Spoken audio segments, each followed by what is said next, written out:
অষ্টম শ্রেণী 2025 প্রথম পর্যায়ক্রমিক মূল্যায়ন ইতিহাস প্রশ্নটা একবার দেখবো।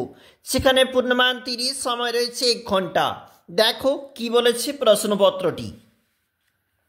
সঠিক উত্তরটি বেছে নিয়ে লেখো। 2টি। বাংলায় দ্বৈত শাসনের অবসান হয় 1772 খ্রিস্টাব্দে। মীর কাসিম মুর্শিদাবাদের পরিবর্তে বাংলার রাজধানী স্থানান্তর করেন মুঙ্গেরে।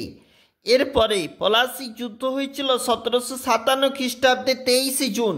দেখো তারপর কি বলেছি, একটু চলে যাচ্ছি, এটা হচ্ছে পরবর্তী পেজ। এখানে প্রশ্ন, ঔরঙ্গজেবের শাসনকালে মুর্শিদ কুলি খান ছিলেন বাংলার দেওয়ান। অধীনতামূলক মিত্রতা নীতির প্রবর্তক লর্ড ওয়েলেসলি। কলকাতায় সুপ্রিম কোর্ট স্থাপিত হয় 1774 খ্রিস্টাব্দে। বন্দিবাসে যুদ্ধ কাদের মধ্যে? ইংরেজ ও ফরাসিদের মধ্যে।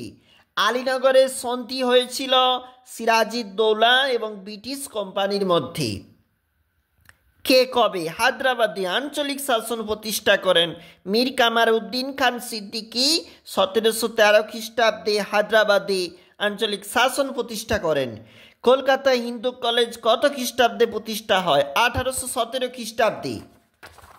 এখানে বলেছে দেখো প্রশ্ন, তৃতীয় অঙ্গ মারাঠা যুদ্ধের ফলাফল। দ্বৈত শাসন ব্যবস্থা। কর্নওয়ালিসে সিভিল সার্ভিস চালুর পদ্ধতি। কারণ কোম্পানি শাসনে জমি জরিপের জেমস রেনেলের ভূমিকা।